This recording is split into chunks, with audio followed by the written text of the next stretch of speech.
അപ്പം സത്യം പറഞ്ഞാൽ ഒരു സർറിയൽ മൊമെന്റ് ആണ്. ഞാൻ സ്വപ്നം കണ്ടത് യാഥാർത്ഥ്യമായ ഒരു ഫീലാണ്. ഒരുപാട് സന്തോഷമുണ്ട്, ഒരുപാട് നന്ദിയുണ്ട്. അത് ഏറ്റെടുത്ത് ഇത്രയും ഒരു ആ സിനിമ അർഹിക്കുന്ന പോലെ ഒരു വിജയം തന്നതിന് ഒരുപാട് നന്ദി. ഇനിയും ആൾക്കാരിലേക്ക് എത്താനുണ്ട്, അതെത്തിക്കാനുള്ള ശ്രമത്തിലുമാണ്. സോ നന്ദി, നമസ്കാരം, താങ്ക് യു. അല്ലേ നമ്മളിപ്പോൾ അതിൻ്റെ എന്തായാലും ഇതിനു വേണ്ടി ഇറങ്ങി പുറപ്പെട്ടിരിക്കുന്നത് നിർമ്മാതാക്കളുണ്ട്, സ്ട്രോങ്ങായിട്ടുള്ള നിർമ്മാതാക്കളുണ്ട്, ഒരു സംവിധായകനുണ്ട്, ഒരു എഴുത്തുകാരനുണ്ട്. അപ്പോൾ ഇന്ന ഈ റോള് ചെയ്യാൻ പറ്റുമോ എന്ന് ചോദിക്കുമ്പോൾ തീർച്ചയായിട്ടും നമുക്ക് എന്താ ചെയ്യുന്നത്? നല്ല റോളല്ലേ, ഇങ്ങനെ ആസ്വദിച്ച് ഞാൻ ചെയ്ത റോളാണ്, ഇഷ്ടപ്പെട്ട് ചെയ്ത റോളാണ്. എനിക്കത് എത്രയും എൻ്റെ കരിയറിൽ തന്നെ ഒരു ബെസ്റ്റ് റോളാണ്. അപ്പോൾ അത് നമുക്ക് കിട്ടിയപ്പോൾ നമ്മൾ ചെയ്യുക എന്നുള്ളതേ ഉള്ളൂ. അതിനകത്ത് പിന്നെ മുന്നും പിന്നെ നോക്കേണ്ട കാര്യമില്ല. ഇനിയിപ്പോൾ ഇതിനകത്ത് ഈ റോളല്ല വേറെ റോളാണെങ്കിലും ഞാൻ ചെയ്യും. ചേട്ടപ്പോഴും തോന്നിയിട്ടുണ്ടോ എന്തുകൊണ്ടാണ് നമ്മുടെ നാട്ടിലെ യുവാക്കൾ ഇങ്ങനെ മൈഗ്രേറ്റ് ചെയ്യപ്പെടുന്നത്? നമ്മുടെ നാട്ടിലെ സിസ്റ്റത്തിന്റെ കുഴപ്പം കൊണ്ടാണോ, അതോ ഇവിടെ ജീവിക്കാൻ പറ്റാത്ത സിറ്റുവേഷൻ കൊണ്ടാണോ? ഇത് നമ്മൾ പണ്ട് മുതലേ ഞാൻ പറഞ്ഞു, ഓരോ കാലഘട്ടത്തിൽ ഇപ്പോൾ നമ്മുടെ കുട്ടിക്കാലത്ത് എനിക്ക് തോന്നുന്നു നമ്മുടെ നാട്ടിൽ 1-2 ഗൾഫുകാരാണ്, അല്ലെങ്കിൽ ഇടയ്ക്ക് എല്ലാ പഞ്ചായത്തിൽ 2 പേരൊക്കെ ആയിരിക്കും അമേരിക്കയിലുള്ളത്. ഇല്ല ചില വളരെ കുറച്ച് 1-2 പേര് ജർമ്മൻ നേഴ്സുമാരാണ് ശരിക്കും പറഞ്ഞാൽ അങ്ങോട്ട് കൂടുതലായിട്ട് യൂറോപ്പിലേക്കൊക്കെ. നമ്മുടെ ഈ പറഞ്ഞ പോലെ നമ്മുടെ സഹോദരിമാർ ഒരുപാട് പേര് നേഴ്സിംഗ് സർവീസ് നന്നായി ചെയ്ത് അങ്ങനെ പോയി.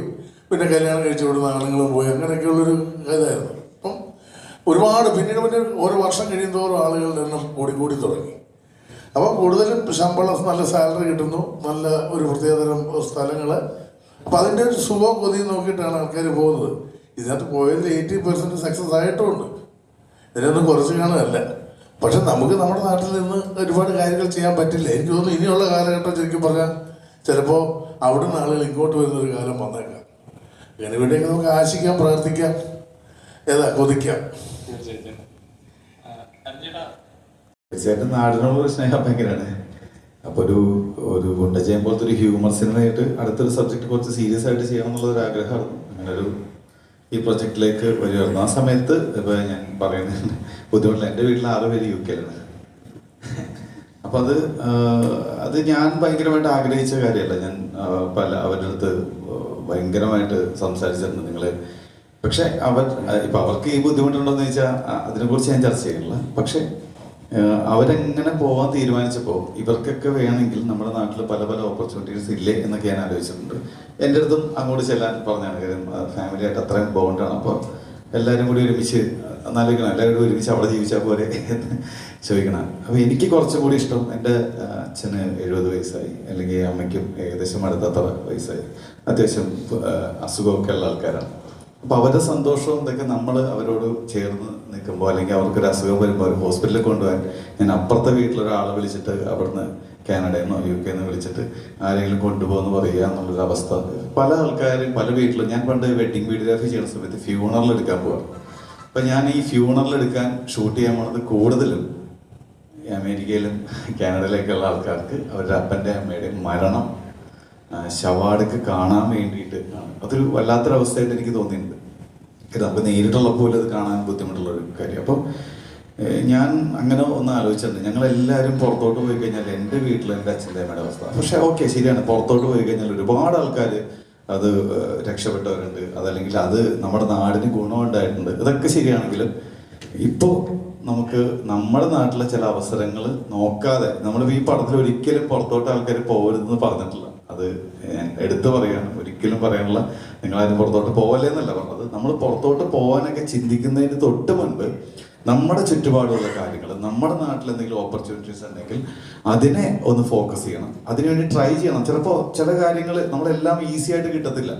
നമ്മൾ ഒരു കാര്യത്തിന് ഇറങ്ങിയിരിക്കുമ്പോൾ പല ബുദ്ധിമുട്ടുകളുണ്ടാവും. പക്ഷെ ആ ബുദ്ധിമുട്ടിനെ അതിജീവിച്ച് നമ്മുടെ നാട്ടിൽ തന്നെ നമ്മുടെ ആൾക്കാരുടെ കൂടെ, അപ്പൻ്റെ അമ്മയുടെ കൂടെ താമസിക്കാൻ പറ്റിയാൽ അതൊരു വേറൊരു സുഖമാണ്. അതിപ്പോൾ അനുഭവിക്കണം, നിങ്ങൾക്ക് അറിയാൻ പറ്റും. നിങ്ങൾ പലരും പുറത്തോട്ട് പോകാനൊക്കെ നിർബന്ധിച്ച ആൾക്കാരായിരിക്കും. നിങ്ങൾക്ക് ഇഷ്ടപ്പെട്ട ഒരു മേഖലയാണ് നിങ്ങൾ തിരഞ്ഞെടുത്തത്.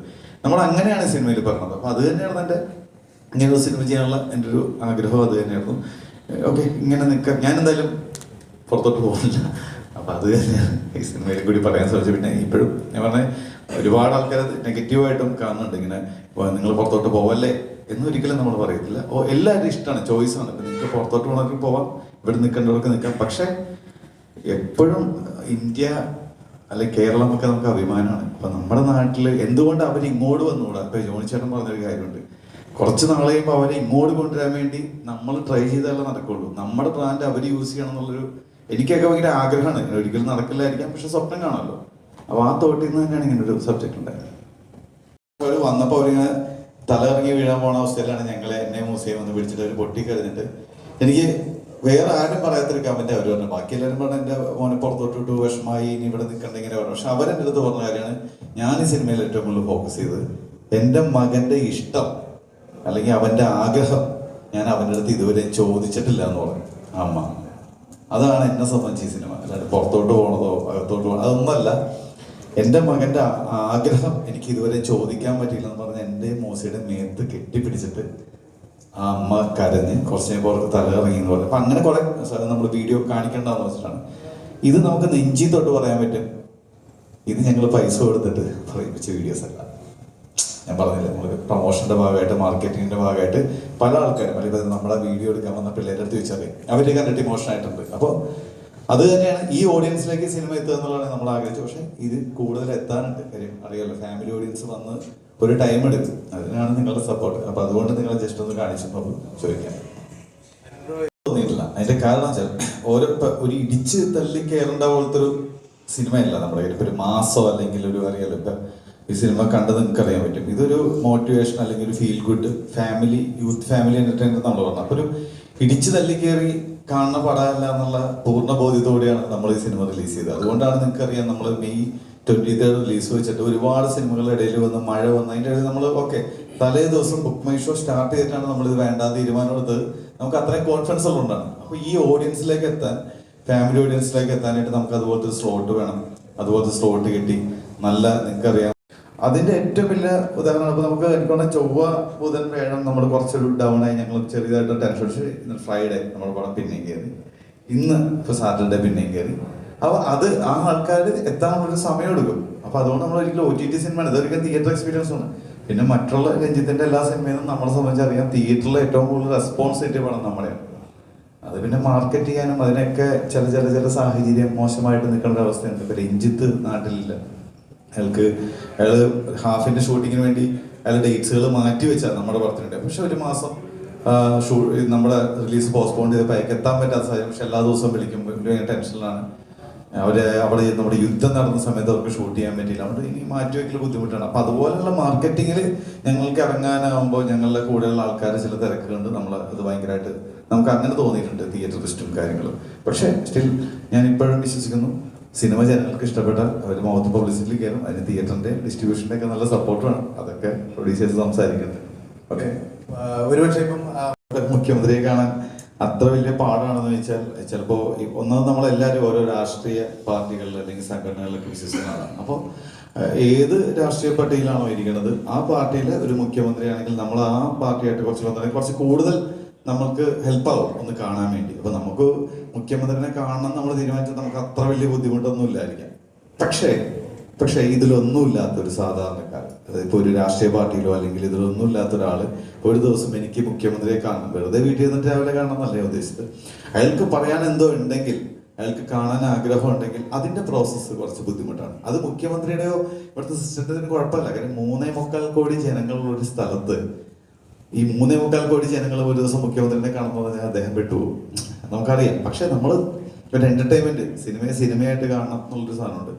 നമ്മളെ സംബന്ധിച്ച് ആ നായകൻ അത്രയും എഫർട്ട് എടുത്ത് അദ്ദേഹത്തിന്റെ അടുത്ത് ചെന്നാലേ ഉള്ളൂ ആ ഒരു സിനിമ ഇമോഷണലി കണക്ട് ചെയ്യുള്ളൂ എന്നുള്ളൊരു ഭാഗം കൂടിയാണത്. അത് സിനിമയായിട്ട് കാണുക. പിന്നെ ഞാൻ പറഞ്ഞു, സാധാരണക്കാരുടെ ബുദ്ധി ഒരു ഒന്നിലും ഇല്ലാത്ത ഒരാൾക്ക് പെട്ടെന്ന് കാണണമെങ്കിൽ അത്ര എളുപ്പമാണോ എന്ന് വെച്ചാൽ എനിക്കത് കറക്റ്റ് അറിയത്തില്ല. അതിന് ഓൺലൈൻ നമുക്ക് പരാതികൾ കൊടുക്കാം. ശരിക്കും അങ്ങനത്തെ ഒരു സിസ്റ്റം ഉണ്ട്. എല്ലാവരും മുഖ്യമന്ത്രിയുടെ അടുത്ത് നേരിട്ട് പോയി പരാതി പറയല് അത് വർക്കൗട്ടല്ല, അവരുടെ തെറ്റല്ല. പക്ഷെ സിനിമയിൽ കാണിക്കുമ്പോൾ നമ്മളൊരു ഹീറോ സംസാരിക്കുമ്പോൾ ഒരു CM ആയിട്ടെങ്കിലും സംസാരിച്ചാലാണ് നമ്മൾ ഇത്രയും വലിയ ഇഷ്യൂ നമ്മൾ സംസാരിക്കുന്നത്.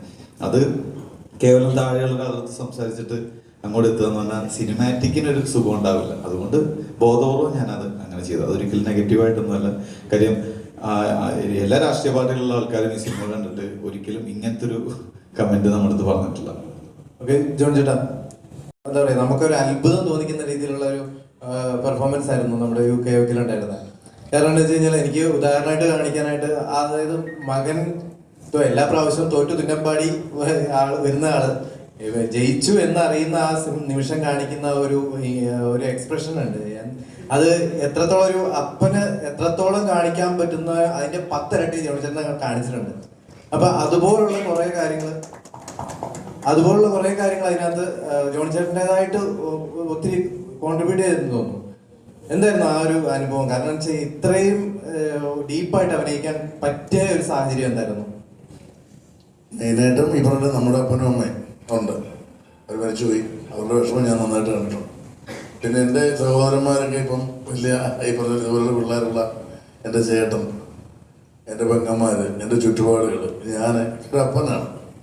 അപ്പം നമ്മൾ ഇതെല്ലാം കാണുന്നത് ഈ വിഷമങ്ങളും ഇല്ലായ്മയും ഇല്ല. നമ്മൾ ഒരു മക്കളൊരു ആഗ്രഹം പറയുന്നത് എന്ത് സ്ട്രെയിൻ എടുത്ത് നമ്മൾ സാധിച്ചു കൊടുക്കാൻ കുറച്ച് എഡ്യൂക്കേഷൻ അല്ലേ, വിദ്യാഭ്യാസത്തിനോട് എന്തും നമ്മൾ ചെയ്യും. അപ്പോൾ അത് നമ്മൾ കണ്ടിട്ടുണ്ട്. പിന്നെ അരുൺ എന്നോട് ഈ സിനിമ ചെയ്യുമ്പോൾ 2 സീൻ എന്നോട് പറഞ്ഞിരുന്നു. ഒന്ന് ഈ ജയിച്ചിട്ട് ഇങ്ങനെ വരുന്ന ഒരു പരിപാടി കാണിച്ചിട്ട് അതൊരു ഞാൻ എന്നെ നോക്കാൻ നമുക്ക് ദൈവം തരും, ആ സമയത്ത് നമുക്ക് ഇതാവുമെന്ന് പറഞ്ഞു. പിന്നെ ഈ വൈഫ് വീഡിയോ കോൾ വരുമല്ലോ, ആ സീൻ ഞാൻ കേട്ടിട്ട് അതിനോടുള്ള കാരണം ഇത്രയും വർഷങ്ങൾക്ക് ശേഷം അവരുടെ കോള് വരുന്നു. ഈ 2 സീനാണ് അരുണോട് പറഞ്ഞ് വിളിച്ചിട്ട് വന്നു. ആദ്യത്തെ അരുണ ഞാൻ പള്ളി എടുക്കുന്നു, ഞാൻ ഈ പറഞ്ഞ പോലെ എനിക്ക് കോള് വരുമ്പോൾ ഞാനിങ്ങനെ നോക്കി വെച്ചിട്ട് മുന്നിൽ നിൽക്കുന്ന ഒരാളെ നോക്കിയിട്ട് ഞാൻ അങ്ങനെ സാധനം വെക്കുന്നു. എന്നിട്ട് അവിടെ നിന്ന് ഇറങ്ങുന്നു. അത് കഴിഞ്ഞിട്ട് ഒരു ഹാപ്പിയായിരുന്നു. അരുണ് കട്ട് ചെയ്ത് പറഞ്ഞ അച്ചായനെ കാണിക്കുന്നു, അച്ചായൻ ഭയങ്കര ഹാപ്പിയായിരുന്നു. ഇപ്പോഴും നമുക്ക് ധൈര്യമായി ഇത് എന്നുള്ളൊരു സംഭവം.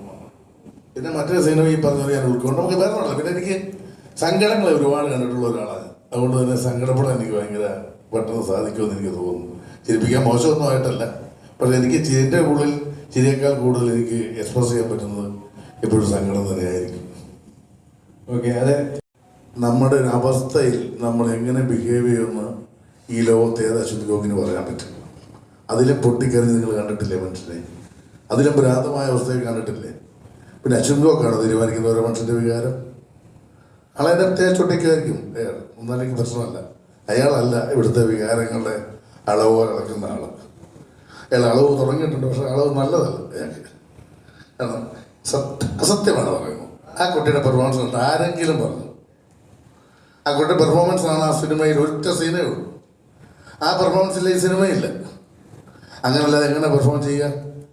അന്യനാട്ടിൽ പോയി ഒന്നുമില്ലാതെ വീട്ടും ഒന്നുമില്ലാതെ നശിച്ചു പോയ കുട്ടി, ബോംബെയിൽ വന്ന് ശരീരം വെക്കേണ്ട അവസ്ഥ വന്ന കുട്ടി എങ്ങനെ റിയാക്ട് ചെയ്യുക? അറിയില്ല. അപ്പോൾ ഞാൻ പറഞ്ഞതേ ഉള്ളൂ.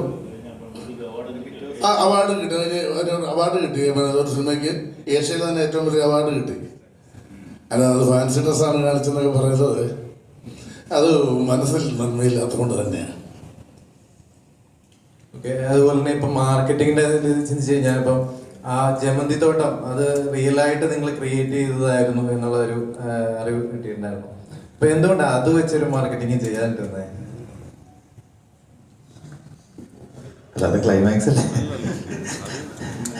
ഒന്ന് നമ്മളത് ഷൂട്ട് ചെയ്യാൻ ഭയങ്കര ബുദ്ധിമുട്ടിയ ഒരു ദിവസം തന്നെ അവിടുത്തെ ലൊക്കേഷനിൻ്റെ ഉൾപ്പെടെ ഭയങ്കര ഒരു ഇതാണ്. പിന്നെ അത്ര ആർട്ടിസ്റ്റിന്റെ ഡേറ്റ് കറക്റ്റ് വന്ന സമയത്ത് ഈ പൂക്കൾ 4 ദിവസം നിൽക്കത്തുള്ളൂ, മാക്സിമം 3 ദിവസം. അത് കഴിഞ്ഞാൽ പിന്നെ അത് ഇതായി പോകും, ആ ഫ്രഷ്നെസ് പോകും. നമുക്ക് അതുപോലെ തന്നെ വേണം. അപ്പം അതുകൊണ്ട് അതെ, അത് ഒരുപാട് യാത്രയൊക്കെ ചെയ്ത് കുറച്ച് ബുദ്ധിമുട്ടിയ ഇതാണ്.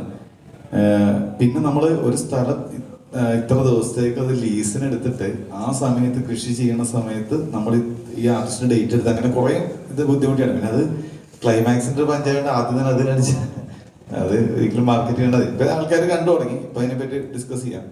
അത് അങ്ങനെ ഒരു സസ്പെൻസ് ആക്കി വെച്ചത്.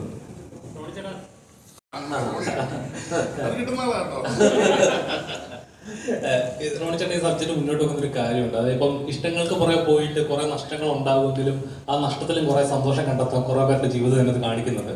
അതിലൊരാൾ അങ്ങനെ ഒരു ജീവിതമാണ് ചേട്ടന്റെ ജീവിതം ഇതിനകത്ത് കാണിക്കുന്നത്. അത് കഷ്ടപ്പെട്ടാൽ കൺഫ്യൂസ്കോഡ് കിട്ടും. അതെ, അല്ലെങ്കിൽ നമ്മള് ഏതെങ്കിലും ചരിത്രത്തിൽ ഒരു ഏടായിട്ട് മാറും. കഷ്ടപ്പെടാൻ നമുക്ക് ഇങ്ങനെ പറ്റും. നമ്മുടെ അല്ലെ, അത് കഷ്ടപ്പെടാതെ നമുക്ക് അങ്ങനെ ഒരു പരിപാടി കിട്ടില്ല. ഞാൻ ഒരുപാട് ഈ പറഞ്ഞ പോലെ തന്നെ ഇതിപ്പോ ജോജുവിന്റെ കാര്യങ്ങൾ പലതും ജോജു പറഞ്ഞു. ഇങ്ങനെ 10-20 വർഷം നടന്നായിരിക്കും ജോജുവിന്റെ ഒരു യാത്രയൊക്കെ നമുക്ക് നന്നായിട്ട് അറിയുന്നതാണ്. അപ്പോൾ പുള്ളി ഇപ്പോൾ നമ്മൾ പറയില്ല, ഇപ്പോൾ തെന്നിന്ത്യയിൽ തന്നെ ഏറ്റവും വേണ്ടപ്പെട്ട ക്യാരക്ടർ ആർട്ടിസ്റ്റായിട്ട് മാറി. അപ്പോൾ കമൽ സാർ ഉൾപ്പെടെയുള്ള ആൾക്കാർ ഒരുപാട് നല്ല രീതിയിൽ പ്രശംസിക്കുന്നു. അപ്പോൾ പുള്ളിയോട് നിന്ന് സസ്റ്റെയിൻ ചെയ്ത് പോയതുകൊണ്ടാണ് ഓരോ പ്രൊഫഷനും അതിൻ്റെതായ ബുദ്ധിമുട്ടുണ്ടല്ലോ. പിന്നെ നമ്മുടെ സിസ്റ്റവും അതനുസരിച്ച് എപ്പോഴും ഭയങ്കര സപ്പോർട്ടീവുള്ള സിസ്റ്റം അല്ല. നമ്മുടെ ഇവിടെ നിന്നല്ല, കേരളത്തിൽ നിന്നല്ല, മൊത്തം ഇന്ത്യയിൽ തന്നെ നമ്മൾ നോക്കുന്നുണ്ടെങ്കിൽ എല്ലാ കാര്യത്തിനും നൂലാമാലകളും പ്രശ്നങ്ങളും. നമ്മൾ എത്രയോ ആൾക്കാരെ നമ്മളിപ്പോൾ വിജിലൻസ് പൊക്കുന്നു, അവിടെ പൊക്കുന്നു, ഇവിടെ പൊക്കുന്നു, എത്രയോ പേരെ നമ്മൾ കാണുന്നു, ലക്ഷക്കണക്കിന് കൈക്കൂലി വാങ്ങിച്ച് നമ്മൾ കാണുന്നു. അപ്പോൾ ഇങ്ങനെയുള്ളവർ തന്നെ നമ്മൾ പലയിടത്തും വരുമ്പോൾ നമുക്ക് ഭയങ്കരമായ ബുദ്ധിമുട്ടും കാര്യങ്ങളൊക്കെ ഉണ്ടാകും. അപ്പോൾ ഇഷ്ടപ്പെട്ടത് നടന്നുണ്ടെങ്കിൽ നമ്മൾ കഷ്ടപ്പെട്ട് നടന്നു. ചിലർക്ക് അതിന് ഭാഗ്യം ദൈവം കൊടുക്കും, ചിലർക്കത് സസ്റ്റെയിൻ ചെയ്ത് നിന്ന് കഴിഞ്ഞാൽ ഉറപ്പായിട്ടും ഒരു വിജയം ഒരിക്കലും തന്നെയാണ്. നമ്മൾ സെൻ ബോൾട്ട് ഓടുന്ന 10 സെക്കൻഡിന് താഴെയുള്ള സമയം നമ്മൾ കാണുന്നു. അദ്ദേഹം എടുക്കുന്ന പ്രയത്നം ആണ് അദ്ദേഹത്തെ ലോക ചാമ്പ്യൻ ആക്കുന്നത്. ഏറ്റവും ചുരുങ്ങിയ വാക്കിലേക്ക് പറയാൻ പറ്റും. അതിനകത്ത് ഒരു നല്ല കൃഷിക്കാരനായിട്ടാണ് അപ്പൊ ആ കൃഷിയിലൂടെ ശരിക്കും പറഞ്ഞ ഒരു ജീവിതം നിലനിർത്താൻ പറ്റും, ഒരു കുടുംബം പോറ്റാൻ പറ്റും എന്നുള്ള രീതിയിൽ തന്നെയാണ് ആ സിനിമയിൽ കാണിച്ചിട്ടുള്ളത്. അതെ. അതിനിടയ്ക്കും ഈ പറഞ്ഞ പോലെ പുതിയൊരാള് വരുമ്പം അവരനുഭവിക്കേണ്ടതായ രീതിയിൽ എന്തൊക്കെ ബുദ്ധിമുട്ടുകളുണ്ട്. ചെറിയൊരു സംരംഭം തുടങ്ങുകയാണെങ്കിൽ തന്നെ കേരളത്തില് ബുദ്ധിമുട്ട് എന്തൊക്കെ തരത്തിൽ വരുന്നുണ്ടെന്നുള്ള രീതിയിലൊക്കെ സിനിമ ചർച്ച ചെയ്യുന്നുണ്ട്. ഇതിപ്പോ അരുൺ വൈകി കാണിക്കുന്നതിന് മുമ്പ് തന്നെ ശ്രീനേട്ടൻ പണ്ട് വൃത്തിക്ക് വരവൽപ്പിൽ കാണിച്ചിട്ടുണ്ട്, വെള്ളാനാളുടെ നാട്ടിൽ കാണിച്ചിട്ടുണ്ട്, താക്ഷാണി ബിസ്ക്കറ്റ്, വെള്ളാനാളുടെ നാട്, മിഥുനും മറ്റേ വരവേൽപ്പും, വെള്ളാനാളുടെ നാടും, വരവേൽപ്പ് അല്ലെ, 3 പടങ്ങളും ഇത് തന്നെയാണ്. ശ്രീനേട്ടന്റെ സ്ക്രിപ്റ്റുകൾ തന്നെ അത് കണ്ടുള്ളത് തന്നെയാണ്. ഇന്നും വലിയ മാറ്റങ്ങളൊന്നും അങ്ങനെ വന്നതായിട്ട് തോന്നുന്നില്ല. മാറിയാൽ നല്ലത്. അപ്പൊ തന്നെ നമ്മൾ നിങ്ങളെല്ലാം വണ്ടി ഓടിക്കുന്നവരാണ്. അപ്പൊ നിങ്ങൾ തന്നെ നോക്കിയാൽ നമുക്ക് മനസ്സിലാവും. അപ്പൊ നമ്മള് ഒരു 10ഓ 15ഓ കാറിന് നോക്കുകയെന്നുണ്ടെങ്കിൽ ശരിക്കും പറഞ്ഞാൽ 10 കാറിൽ 2ഉം 3ഉം കാറുകൾ പ്രായമുള്ളവരാണ് ഓടിക്കുന്നത്. അപ്പൊ ഞാൻ അറിയിക്കാറുണ്ട്, ഇവിടെയൊക്കെ മക്കൾ എവിടെയാണ്, പലരുടെയും നമുക്ക് പരിചയമുള്ള പല ആൾക്കാരുടെയും മക്കളും അല്ലെന്നുണ്ടെങ്കിൽ അനുബന്ധപ്പെട്ട റിലേറ്റീവ്സും ഒക്കെ കുറെ പേര് ജർമ്മനി, കുറെ പേര് UK, ഗൾഫ്, മികച്ച സാമ്പത്തിക വ്യവസ്ഥ ഇവിടെ ഉള്ളതുകൊണ്ടായിരിക്കാം. അതല്ലാതെ നമ്മൾ ഇവിടെ കുറച്ച് സംരംഭങ്ങൾ തുടങ്ങാൻ ഗവൺമെന്റ് ബാക്കി എല്ലാവരും കുറച്ച് പിടിവാശികളും കുറച്ച് വിട്ടുവീഴ്ചകളൊക്കെ ചെയ്ത് കൊടുക്കുകയെന്നുണ്ടെങ്കിൽ നന്നായിരിക്കും തോന്നുന്നു. എവിടെ ആയാലും ഹാർഡ് വർക്ക് ചെയ്യുക. എന്തിനാണ് നമ്മുടെ ഉദ്ദേശശുദ്ധി ഉണ്ടാവും, നമ്മൾ എന്തിനാണ് പോകുന്നത്, അതിനെ എയിം വെച്ച് ഹാർഡ് വർക്ക് ചെയ്ത് അവിടെ എത്തിപ്പെടാൻ പ്രയത്നിക്കുക, പ്രാർത്ഥിക്കുക. അല്ലാതെ ഞാൻ എന്ത് പറയാനാണ്. അല്ല, കാരണം ഇപ്പൊ എല്ലാരും ഇപ്പം എഞ്ചിനീയർ ആയാൽ ഇന്ന പോലെ, ഡോക്ടർ ആയ ഇന്ന പോലെ, അല്ലെങ്കിൽ ഇപ്പൊ ബേസിക്കലി എല്ലാവരും വെളിയിലോട്ട് പോകുന്ന നാട്ടിലെ സിറ്റുവേഷൻ കൊണ്ടായിരിക്കും. ഇപ്പം ഒരു ജോലിക്ക് കയറിയാൽ മാക്സിമം പോയാൽ 10-30 രൂപ കഷ്ടിച്ച് കിട്ടും. പക്ഷെ പുറത്ത് പോയാൽ ചിലപ്പോൾ 1 ലക്ഷം 2 ലക്ഷം രൂപയൊക്കെ ആയിരിക്കും കിട്ടുന്നത്. ഇപ്പം ഫാമിലിയുടെ കാര്യങ്ങൾ തന്നെ മാറും. പക്ഷെ അവരത് തിരിച്ചു വരാറില്ല. അവിടെ തന്നെ സെറ്റിൽ ആവുക, അവിടെ തന്നെ ജീവിതം മുന്നോട്ട് പോകുക എന്നുള്ളൊരു ലെവലിലേക്കാണ് പോകുന്നത്. അപ്പം ഇനിയുള്ള തലമുറയായാലും അങ്ങനെ ഒരു സിറ്റുവേഷനിലേക്ക് വന്നു കഴിഞ്ഞാൽ ഇവിടെ ആരും ഉണ്ടാവത്തില്ല എന്നൊരു മെസ്സേജ് അതിനകത്ത് പറയുന്നുണ്ടായിരുന്നു. ശരിക്കും അങ്ങനെ ഒരു സിറ്റുവേഷൻ തന്നെയല്ലേ കേരളം ഫേസ് ചെയ്യുന്നത്? കേരളം ഞാൻ പറഞ്ഞത് ഇപ്പൊ ഇവിടുന്ന് അവിടെ പോയി കഴിയുമ്പോൾ എന്താ സംഭവിക്കുന്നത് ചോദിച്ചാൽ, ഇപ്പൊ ഒരു കുട്ടി അവിടെ നേഴ്സാണ്, അവൾ ഇവിടുത്തെ ഒരു കൊള്ളാവുന്ന ഒരു IT-കാരനെ ഒരു കല്യാണം കഴിച്ചിട്ട് അവർ രണ്ടുപേരും കൂടെ അവിടെ പോയി പെർമനന്റ് വിസയാവും, അവർക്ക് വീടാവും, സിറ്റിസണാവും. അവരെന്ത് ചെയ്യുമെന്ന് വെച്ചാൽ ഒരു വീട് മേടിക്കും. പിന്നെ ആ വീട് ലോൺ അടച്ചു തരുന്ന മിനിമം ഒരു 55 വയസ്സാകും. അപ്പോഴേക്കും 3-4 പിള്ളേരൊക്കെ ആവും അവരുടെ പഠിപ്പീന്. പിന്നെ 2 പേരെ പറ്റുമെങ്കിൽ വീട്ടിൽ കൊണ്ട് വല്യമ്മച്ചനെയും വല്യപ്പനെ കൊണ്ടൊക്കെ ആക്കും. അപ്പോൾ അവർക്കും ഒരു അവസാനം ആരോഗ്യ കുട്ടി കൊണ്ട് സ്കൂളിൽ വിടുക. ഇങ്ങനെ ഒരു മൊത്തത്തിലൊരു ഞാൻ പറഞ്ഞില്ല ഒരു സൈക്കിളൊക്കെയാണ് നടക്കുന്നത്. അത് നമുക്കൊരിക്കലും എന്താ പറയുക, നമ്മുടെ ഇതായിപ്പോയി. അത് ആസ്വദിക്കുന്നവരുണ്ടാകും. അല്ലാതെ ഞാൻ ചോദിക്കുന്നത് എങ്ങനെയാണ് ഇപ്പോൾ ഇത്രയും പേർക്ക് ഇവിടെ ജോലി കൊടുക്കാൻ ഇവിടെ സാധിക്കുന്നുണ്ടോ? ഇല്ല. അപ്പോൾ നമുക്കതിനുള്ള അതാണ് പറഞ്ഞ ആ രീതിയിലേക്ക് നമ്മുടെ മൊത്തത്തിൽ കാര്യങ്ങൾ വളരണം. ആ രീതിയിലേക്കുള്ളൊരു വളർച്ചയിലേക്ക് നമ്മുടെ നാട് എത്തണം. അതിനുള്ള യാത്രയിലാണ്. പക്ഷെ ഞാൻ പറഞ്ഞത് എത്തിയാൽ നമുക്ക് നിൽക്കാൻ പറ്റും. ഇവിടെ വിട്ട് പോകണമെന്ന് എന്തായാലും നമുക്ക് നാട് വിട്ടു പോകാം. ഇവിടെ ഒന്നും വേണ്ട, ശരിയാവില്ലെന്ന് ഞാൻ ആരും പോകുന്നവരുണ്ടല്ല. അവിടെ ചെന്നാൽ ബെറ്റർ സൗകര്യം, നല്ല സാലറി. നമ്മൾ ഒരാൾ പോയി പണ്ടൊക്കെ കഴിഞ്ഞാൽ ഒരു ഗൾഫിലേക്ക് ഒരാൾ പോകുമ്പോൾ 2-3 പെങ്ങന്മാരുണ്ടാകും. അവരെ കെട്ടിച്ചേക്കണം, അനിയന്മാരെ പഠിപ്പിക്കണം. അങ്ങനെ ഒരുപാട് ഉത്തരവാദിത്തങ്ങളായിട്ടാണ് ഒരൊറ്റ ഒരാളാണ് പോയിട്ടൊരു വീട് രക്ഷിക്കുന്നത്, ഇല്ലേ? അങ്ങനെ ഇന്ന് അങ്ങനല്ല. ഇന്ന് 2 പേരെ ഉള്ളെങ്കിൽ 2 പേരെ വിടുക. ഈ പണ്ടൊക്കെ നമ്മൾ പറയാമല്ലോ, ഒരു ചേട്ടനുണ്ട്, ജോസൂട്ടി എന്തല്ലേ ഇറക്കണം അറിയാം, 3 പെങ്ങന്മാരെ കെട്ടിച്ചയച്ചു, മറ്റേ ഡ്രൈവറാ, എന്നിട്ട് പോലും അവൻ ഇതെല്ലാം ചെയ്തത് നമ്മൾ കേട്ടിട്ടില്ലേ? പക്ഷെ ഇപ്പം എങ്ങനെ? ഇപ്പം 2 പേരുണ്ടെങ്കിൽ 2 അപ്പനും അമ്മയ്ക്കും ജോലി ഉണ്ടാവും, ഒന്നാലും 2 പേരെ പുറത്തോട്ട് വിടും. നമ്മളൊന്നും വേറൊരു മാർഗ്ഗം ഇല്ലാത്തതുകൊണ്ടാണ് അന്നൊക്കെ അല്ലേ ഓരോരുത്തർ പുറത്ത്. ഇന്നൊക്കെ മാർഗ്ഗം ഉണ്ടെങ്കിൽ എല്ലാവരും പുറത്തു പോയാൽ മതി എന്നൊക്കെ തീരുമാനിച്ചേക്കുക. അതിൻ്റെ ഒരു കുഴപ്പമുണ്ട്. എനിക്ക് സത്യം ഞാൻ തുറന്നു പറയാം, എനിക്ക് ഇവിടെ നിൽക്കാൻ നല്ല താല്പര്യം. പിന്നെ ഒരിക്കലും പിള്ളേർ അവിടെ പോയി പഠിക്കരുതെന്നൊന്നും ഞാൻ പറയുന്നില്ല. അവിടെ പോയി നല്ലൊരു യൂണിവേഴ്സിറ്റി പഠിച്ചു, പക്ഷെ അവർ പഠിച്ചതിൻ്റെ ഗുണം കിട്ടുന്നത് നമ്മുടെ നാടിന്. അവരിവിടെ വന്ന് നല്ല ഉദ്യോഗം ചെയ്യണം. ആ ഇത് വെച്ചിട്ടല്ലേ?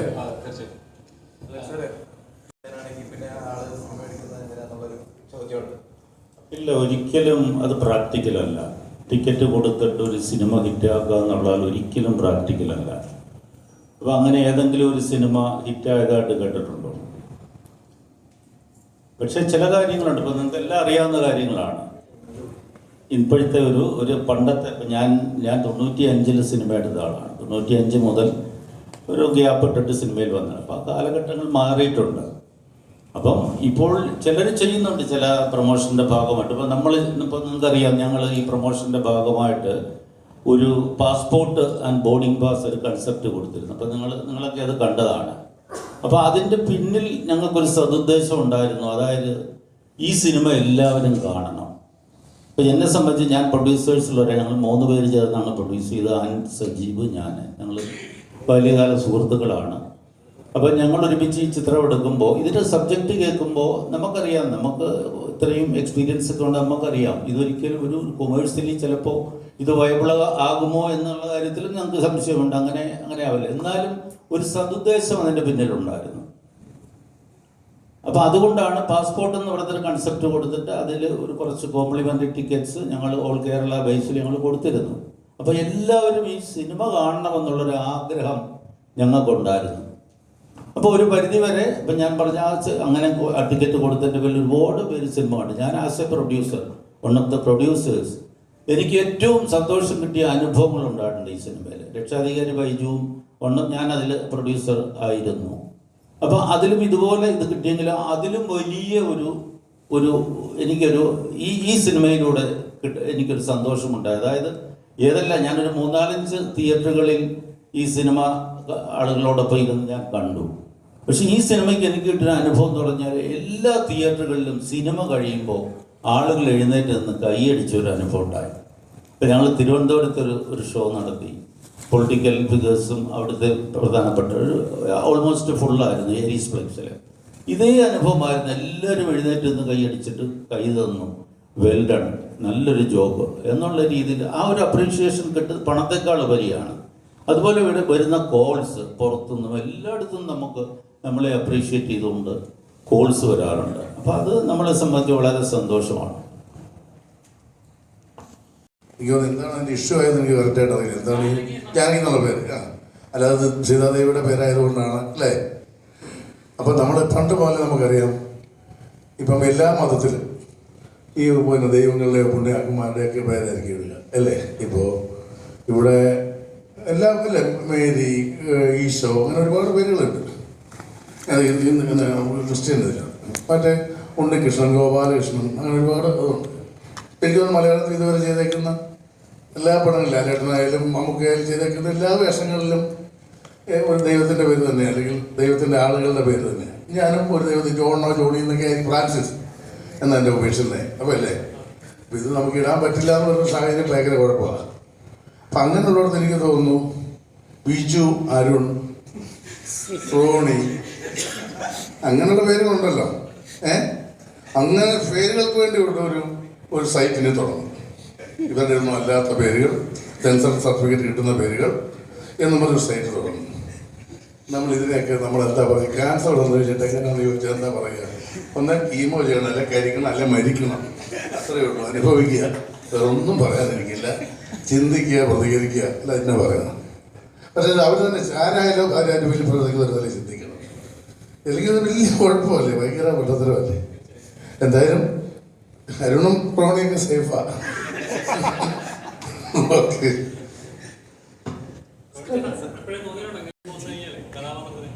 ചേട്ടൻ പറഞ്ഞല്ലേ, ഒരു സീനിയർ ഇവിടെ തൃശ്ശൂരുണ്ടായിരുന്നു, ഡോക്ടർ പ്രവീൺ നമ്മളുടെ പേര്. പുള്ളിയുടെ വീട്ടിൽ ഞാനും എൻ്റെ 2 സുഹൃത്തുക്കളോട് പോയി കഴിഞ്ഞപ്പോൾ പട്ടി എടുത്ത് ഭയങ്കര പറയാം, അൽസേഷൻ പട്ടി എടുത്ത് ഭയങ്കര പറയാം. പുള്ളി കൊങ്കണിയാണ്. പുള്ളി വന്നിട്ട് എന്തോ പട്ടിയെടുത്ത് പറഞ്ഞു, മറ്റേ അൽക്കോയ് ചുമലേ ചുമലേ ചുമലേ 2 തവണ പറഞ്ഞു. അപ്പോൾ പട്ടി കുറേ നിർത്തുന്നില്ല. അപ്പോൾ പുള്ളി ആകെ ഡിസ്ട്രാക്റ്റഡ് ആണ്. അപ്പോൾ ഞാനിങ്ങനെ നോക്കുന്നു, പുള്ളി പട്ടി കുറേ നിർത്തുന്നില്ല. പുള്ളിയുടെ അച്ഛൻ വന്നു. അപ്പോൾ ഇവര് തമ്മിൽ വീണ്ടും കൊങ്കണി സംസാരിച്ചു. എന്ത് സംസാരിച്ചു? ഇത് പറഞ്ഞുകൊണ്ടിരിക്കുക നമ്മുടെ പ്രവീണിന്റെ ഫാദർ പെട്ടെന്ന് വെച്ചാല് റോണി റോണി നിർത്തി. ആ പട്ടിയുടെ പേര് റോണി എന്നായിരുന്നു, മനസ്സിലായി. അപ്പോ റോണിയൊക്കെ ഡേഞ്ചറാ. റോണി ബിജു സേഫ് ഒന്നുമല്ല, റോണിയൊക്കെ ഡേഞ്ചറാ. റോണി റോക്കി ടിപ്പു ഒക്കെ, ടിപ്പു ഒരു എല്ലാവരും പറഞ്ഞത് പേരിലൊന്നും ഒരു കാര്യമില്ല. നമ്മളിപ്പോ ചില പ്രാവുകളൊക്കെ ഞാൻ എന്റെ സുഹൃത്തിന്റെ ഒരു പ്രാവിനെ ജാനകി കേട്ടിട്ടുണ്ട്, മസക്കലി കേട്ടിട്ടുണ്ട്. ഇതൊക്കെ നമ്മളിത് ഇങ്ങനെ ആക്കി. സീതാദേവിയുടെ പേര് ജാനകി, ജാനകി എന്നുള്ള പേര് ഇടാൻ പാടില്ല, ആ പര്യായങ്ങൾ ഇടാൻ പാടില്ല. അതുകൊണ്ട് എന്താ ജോണിച്ചേട്ടൻ പറഞ്ഞ പോലെ തന്നെ കരിക്കുക അല്ലെങ്കിൽ മരിക്കുക എന്തെങ്കിലുമൊക്കെ ചെയ്ത് ജോണിച്ചേട്ടൻ പറയുന്നില്ല.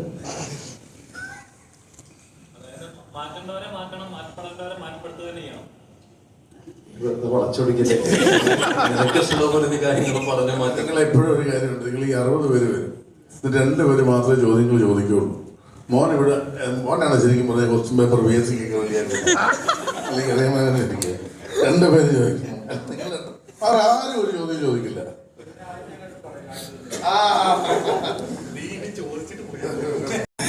ഇങ്ങനത്തെ ഒരു സബ്ജക്റ്റ് പറയുമ്പോൾ നമ്മളൊരു ഫാമിലിയിൽ ഒരു അപ്പൻ മകൻ്റെ അടുത്ത് കഥ പറഞ്ഞു തുടങ്ങി ഒരു വീട്ടിൽ നിന്ന് ഒരു സൊസൈറ്റിയിലേക്കാണ് നമ്മുടെ സബ്ജക്റ്റ് എത്തുന്നത്. അറിയാലോ, ടോണി എന്നാണ് ആ ക്യാരക്ടറിന്റെ പേര്. അയാൾക്ക് അറിയാവുന്ന ആകെയുള്ള കാര്യം എൻ്റെ അപ്പനെ കൊണ്ട് എൻ്റെ ആഗ്രഹം സമ്മതിപ്പിക്കാമെന്ന് മാത്രമേ ഉള്ളൂ. അത് സമ്മതിച്ചു കഴിഞ്ഞാൽ ഈ ലോകത്ത് എല്ലാമായി എന്നാണ് ആ ക്യാരക്ടർ ചിന്തിക്കുന്നത്.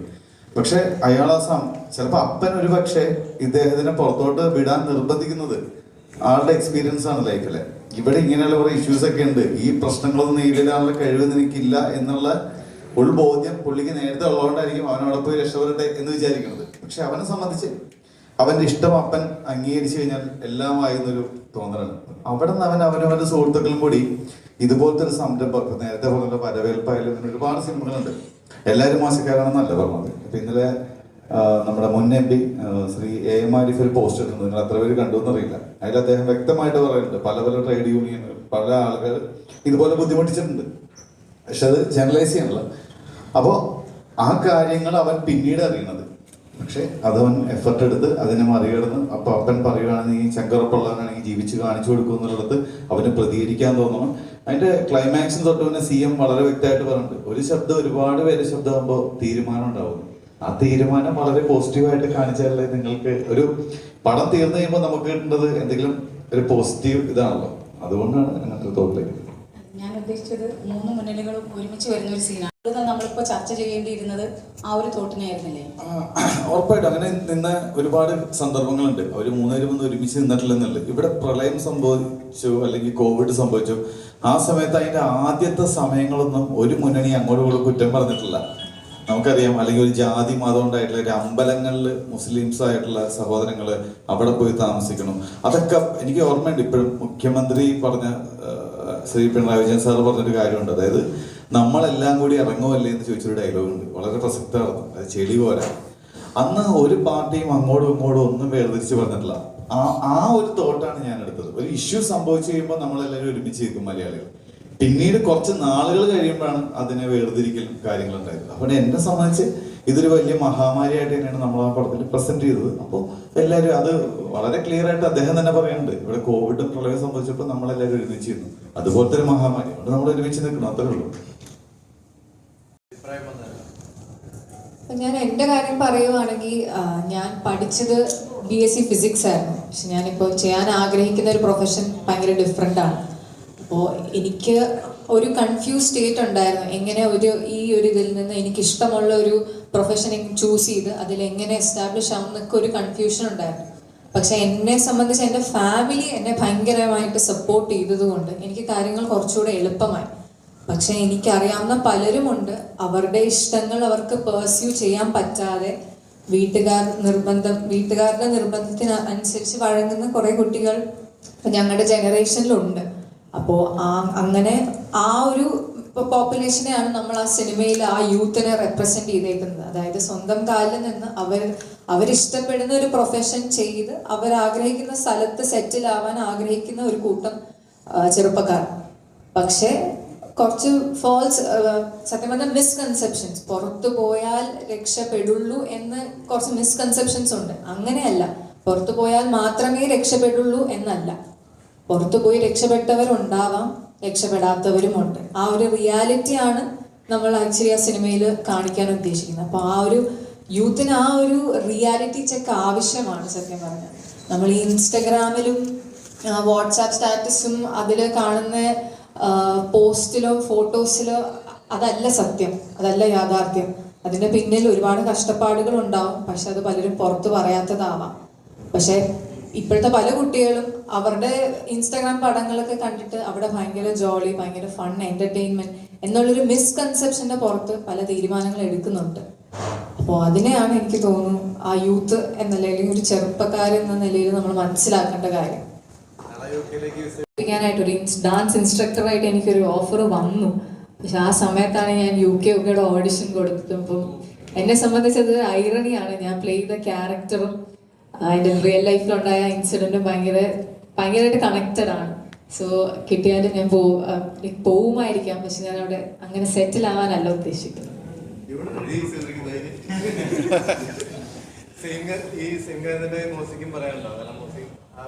ഞാൻ പറയാറ് നിങ്ങളത് മോസിയുടെ ഫസ്റ്റ് പ്രസ് മീറ്റ് ആണ്. അപ്പൊ എൻ്റെ അടുത്ത് വന്നപ്പോൾ തന്നെ അനുഗ്രഹിക്കണം, എന്റെ ആദ്യത്തെ പ്രസ് മീറ്റ് ആണ് കേട്ടോ. അപ്പൊ നിങ്ങൾ മോസിനോട് എന്തെങ്കിലും ചോദിക്കണം എന്ന് പറയാനിരിക്കുന്നു. മോസി പറഞ്ഞു.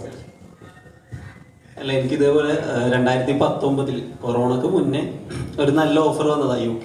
അവിടെ ബ്രൈറ്റൺ എന്ന് പറഞ്ഞ സ്ഥലത്ത് എൻ്റെ ഒരു സുഹൃത്തുണ്ട്. അവനെന്നോട് പറഞ്ഞാ ഒന്നും നോക്കണ്ട, നീ ഓക്കെ ആണെങ്കിൽ നമുക്ക് ഇവിടെ പൊളിക്കാമെന്ന് പറഞ്ഞിട്ടാണ് അവൻ എന്നെ വിളിച്ചത്. പക്ഷെ സിനിമയായിരുന്നു എൻ്റെ ആഗ്രഹം. എൻ്റെ 2017 എൻ്റെ ക്യൂവിന് ഇറങ്ങി. പിന്നെ 2019 മുതൽ നമ്മൾ ഞാനും അശ്വിനും അനുരാഗം എന്ന് പറഞ്ഞൊരു സിനിമയുടെ പരിപാടിയിലായിരുന്നു. ആ സിനിമ 2020 സംഭവിക്കേണ്ടതായിരുന്നു, അത് 2023 പിന്നെ റിലീസായപ്പോൾ. പിന്നെ എനിക്ക് പുറത്തോട്ട് പോകാൻ ഒരു ആഗ്രഹമില്ല. എനിക്ക് ഇവിടെ നിന്നാൽ മതി. എനിക്കിപ്പോൾ എന്താ പറയുക, ഞാൻ എൻ്റെ 18, 19 എത്ര ഇടവേളകൾ ഞാൻ ശ്രമിച്ച അവസാനം ഒരു ഇവിടെ ഒരു രക്ഷയില്ല എന്ന ഓപ്ഷൻ വന്നാൽ ഞാൻ അവസാനം ഓക്കെ എന്നാൽ പിന്നെ അവിടെ പോയാലേ രക്ഷയുള്ളൂ എന്ന മൊമെന്റിലേ ഞാൻ അങ്ങോട്ടേക്ക് പോകത്തുള്ളൂ. മുതൽ തിരിച്ചു കിട്ടണമെന്ന് പ്രതീക്ഷിക്കും. അതിലുപരി നമ്മൾ കൊടുക്കുന്ന ഈ ഒരു പ്രൊഡക്റ്റ്, ഇത് പ്രൊഡക്റ്റ് ആയാലും അല്ലെങ്കിൽ ഒരു സിനിമയാകുമ്പോൾ അത് കണ്ടിട്ട് ആളുകൾ നല്ലത് പറയുമ്പോൾ കിട്ടുന്നൊരു സന്തോഷമുണ്ട്.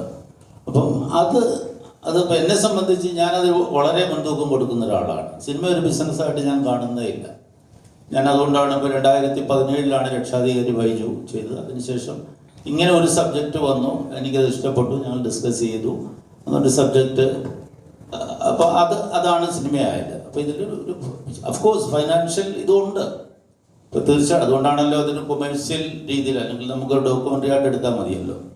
അപ്പോൾ എല്ലാ കൊമേഴ്സ്യൽ ചെലവുകളും കൂടി ചേർത്ത് തന്നെയാണ് ഈ സിനിമ ഇറക്കിയിരിക്കുന്നത്. എൻ്റെ മോള് UK ഞാൻ അവളോടൊരു വീഡിയോ ഒക്കെ എടുത്തിടാൻ പറഞ്ഞിട്ട് ഒരു രക്ഷയില്ല. കാരണം അവളവിടെ ഹാപ്പിയാണെന്ന് പറയുന്നു. ഓക്കെ, ഇപ്പം ഞാനീ പറഞ്ഞപ്പോൾ നമ്മളിപ്പോൾ ഇവിടെ നമ്മൾ പറഞ്ഞ പല കാര്യങ്ങളിൽ ഇപ്പം ഇവിടെ എന്തുകൊണ്ടൊരു ഇത് കണ്ടെത്തിക്കൂടാന്ന് പറഞ്ഞിപ്പം മനോരമയുടെ ഇന്നോവേറ്റ് എന്നും പറഞ്ഞൊരു പ്രോഗ്രാം നടക്കുന്നുണ്ട്. അതായത് സ്വന്തമായിട്ട് ഇവിടെ സ്റ്റാർട്ടപ്പ് കണ്ടെത്തിയ പിള്ളേർ, ഒരു 21 ജോണി ഓർമ്മയില്ലേ, ഒരു 3 പിള്ളേർ, അവർ 21 വയസ്സുള്ള 3 പിള്ളേർ ചേർന്ന് അവർ പ്രൊഡക്റ്റ് കണ്ടെത്തി. ഫുൾവേ എന്നാണ്, അൽവ, കോഴിക്കോടൻ അൽവ വെച്ചിട്ട് അവർ ഫുൾവേ ആക്കിയിട്ട് അത് വളരെ മനോഹരമായിട്ട് പാക്ക് ചെയ്ത് അവർ ഭയങ്കര സക്സസ്ഫുൾ ആണ്, എക്സ്പോർട്ട് ചെയ്യുന്നുണ്ട്. ആ പാക്ക് കണ്ടു കഴിഞ്ഞാൽ നമുക്ക് തന്നെ കൊതി വരുന്നു. നമുക്കൊരു സാമ്പിളൊക്കെ തന്നു. ഞങ്ങൾ അവരുമായിട്ട് ഈ കൺസെപ്റ്റുമായിട്ട് ചേർന്നുകൊണ്ട് അവരുമായിട്ട് ചേർന്ന് നമ്മൾ ക്രൗൺ പ്ലാസയെ വെച്ചിട്ട് ഒരു പ്രോഗ്രാം നടത്തിയിരുന്നു. അതിപ്പോൾ എപ്പിസോഡുകളായിട്ട് വരുന്നുണ്ട്. അപ്പോൾ കൊച്ചു പിള്ളേർ 21 വയസ്സ് 22 വയസ്സുള്ള പിള്ളേരാണ് നല്ല ഐഡിയാസ് കണ്ടെത്തി. ഇതുപോലെ അവർ ഈ പ്രായത്തിൽ തന്നെ ഒരു മില്യനേഴ്സാണ്. പിന്നെ വേസ്റ്റ് പ്രൊഡക്റ്റിൽ നിന്നും ഒരു കൺസെപ്റ്റ്, അങ്ങനെ കുറേ 10-20 കൺസെപ്റ്റുകൾ അത് ചർച്ച ചെയ്യപ്പെട്ടിരുന്നു. അത് അവർക്ക് മനോരമ എന്തൊക്കെയോ ലോൺസും അത് അല്ലാതെ സഹായങ്ങളൊക്കെ കൊടുക്കുന്നുണ്ട്. അപ്പം ഞാൻ പറയുന്നത് ഇവിടെ ഡെഫിനറ്റ്ലി ഇവിടെ സാധ്യതകളുണ്ട്, നമ്മളത് കണ്ടെത്തണം എന്നുള്ളതാണ്. ഇപ്പോൾ പൂവിൻ്റെ ഒരു സംഭവം നമ്മളതൊരു സിംബോളിക്കായിട്ട് പറയുന്നൊരു കാര്യമാണ്. അല്ലാതെ നാളെ എല്ലാവരും ചെറുപ്പക്കാരെല്ലാം കൂടെ കൃഷി നടത്തി ഇപ്പോൾ കൃഷി ചെയ്തിട്ട് ലാഭം ഉണ്ടാക്കാൻ നടക്കത്തില്ല. അതൊരു സിംബോളിക്കലായിട്ടുള്ളൊരു കൺസെപ്റ്റ് മാത്രമാണ്. പിന്നെ ഈ ശമ്പളത്തിൻ്റെ കാര്യം എൻ്റെ മോൾക്ക് അവൾ പറയുന്നുണ്ട് അവൾക്ക് 4-5 ലക്ഷം രൂപ കിട്ടുന്നുണ്ട്, പക്ഷെ 1 രൂപ സേവ് ചെയ്യാൻ പറ്റില്ല. അതൊരു യാഥാർത്ഥ്യമാണ്, ആർക്കും അറിയാത്തൊരു റിയാലിറ്റിയാണ്. നമുക്കിവിടെ ഒരു 60,000 രൂപ ശമ്പളം ഉണ്ടെങ്കിൽ അത് ഈക്വലൻ ടു 5 lakhs in UK. നല്ല കൊള്ളാവുന്ന ഒരു ചെറിയ റൂം, അതിൻ്റെ വാടക, പിന്നെ അവരുടെ ട്രാൻസ്പോർട്ടേഷൻ, ഭക്ഷണം, ഇതെല്ലാം കഴിച്ചു വരുമ്പോൾ 1 രൂപ സേവ് ചെയ്യാൻ കാണത്തില്ല. പിന്നെ എന്തിനാ പോകുന്നത്? അപ്പോൾ അതൊക്കെ നമ്മൾ അവയർനെസ് ഉണ്ടാവണം. അത് ഞാൻ പറഞ്ഞ് മീഡിയാസ് അവയർനെസ് കൊടുക്കണം. ഇതൊരു അവിടുത്തെ എന്തോ മോൻ യു കെയിലാണ്, മോള് യു കെയിലാണെന്ന് പറയുന്നതിൻ്റെ ഒരു സംഭവം അല്ലാതെ എനിക്ക് തോന്നുന്നില്ല. ഞാൻ 20 വർഷം ഗൾഫിൽ ജോലി ചെയ്തതാണ്. പക്ഷെ ആ കാലത്തും ഉണ്ടായിരുന്നു. നമ്മുടെ ഇവിടുത്തെ കറൻസി വാല്യൂ അവിടുത്തെ നോക്കുമ്പം അന്ന് ഞാൻ പറയാം, ഞാൻ 20 വർഷം ജോലി ചെയ്തിട്ട് ഞാൻ നല്ല രീതിയിൽ ഞാൻ സമ്പാദിച്ചു. അപ്പോൾ എൻ്റെ ഫാമിലി എല്ലാ രീതിയിലും രക്ഷപ്പെട്ടു. അപ്പോൾ അത് അന്ന് നടന്നത്. പക്ഷെ ഇപ്പോൾ അങ്ങനെയല്ല സിറ്റുവേഷൻ. ഇപ്പം നമ്മൾ അതുകൊണ്ടാണ് പറയുന്നത്, ഇവിടെ സാധ്യതകൾ കണ്ടെത്തണം. അവരുടെയൊക്കെ കഴിവുകൾ നമ്മൾ ഇവിടെ ഉപയോഗിക്കണം എന്നുള്ള ആ ഒരു കൺസെപ്റ്റിൽ നിന്നാണ് ഈ സിനിമ ഉണ്ടായത്. അപ്പോൾ അത് നന്നായിട്ട് വരട്ടെ. നിങ്ങൾ സപ്പോർട്ട് ചെയ്യണം. തീർച്ചയായിട്ടും മീഡിയാസ് എന്നുള്ള രീതിയിൽ ഈ ഒരു സിനിമ കൂടുതൽ ആളുകളിലേക്ക് എത്താൻ നിങ്ങൾ സപ്പോർട്ട് ചെയ്യണം. ഞാനത് അരുണിൻ്റെ അടുത്തും പറഞ്ഞത്. ആ ഒരു ഇതായിരിക്കും, മെസ്സേജ് ആയിരിക്കണം നിങ്ങൾക്ക് കൊടുക്കേണ്ടതെന്ന് ഞാൻ പറഞ്ഞു.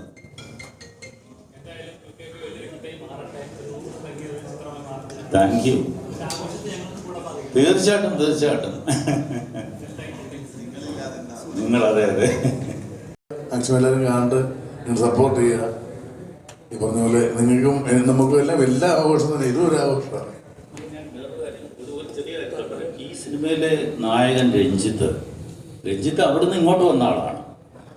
പുള്ളിയുടെ പാഷൻ ഇതായതുകൊണ്ട് സുഖമായിട്ട് ജീവിക്കാനുള്ള എല്ലാ ചുറ്റുപാടുകളും, ഇമ്മൻസ്ലി നല്ല ചുറ്റുപാടുകളുള്ള ഒരാൾ അവിടെ ഒരു 16,000 പേരുള്ള ഒരു കമ്പനിയിൽ കസേരയിൽ ഇരിക്കാൻ സാധ്യതകൾ വിളിച്ച് ഇരിക്കണമെന്ന് പറഞ്ഞ ആൾ അത് കളഞ്ഞിട്ട് എൻ്റെ പാഷൻ ഇതാണ്, എനിക്ക് സിനിമയിൽ അഭിനയിക്കണം, അതാണ് എൻ്റെ പാഷൻ, വേറെ ഒന്നുമില്ല എന്ന് പറഞ്ഞിട്ട് കളഞ്ഞിട്ട് ഫോക്കസ് മലയാള സിനിമ. വേറെ ഇപ്പോൾ തമിഴ് സിനിമ വന്നിരുന്നു, സൺ മൂവീസിൻ്റെ പോയി അത് അഭിനയിച്ചു. അത് കഴിഞ്ഞ് ഇനി മേലാൽ ഞാൻ അങ്ങോട്ട് പോവില്ല, എനിക്ക് മലയാളത്തിൽ തന്നെ അഭിനയിക്കണം, ഇതെൻ്റെ പാഷനാണ്. ഇനി ആരെന്ത് പറഞ്ഞു കഴിഞ്ഞാൽ ഞാൻ ഇവിടെ തന്നെ ഞാൻ സക്സസ്ഫുൾ ആവുമെന്ന് പറയുന്ന ഒരാളാണ് രഞ്ജിത്ത്. അപ്പം അങ്ങനെ ഒരു നായകൻ കൂടിയാണ് നമ്മുടെ ഈ യുണൈറ്റഡ് കിങ്ഡം ഓഫ് കേരളയിലെ രഞ്ജിത്ത് സജീവ്. ഓക്കെ,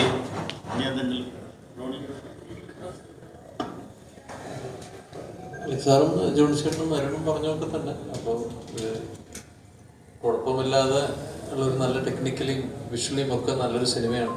അപ്പോൾ അതിന് അതുപോലെ തന്നെ എല്ലാവരും ഒന്ന് സപ്പോർട്ട് ചെയ്യുക.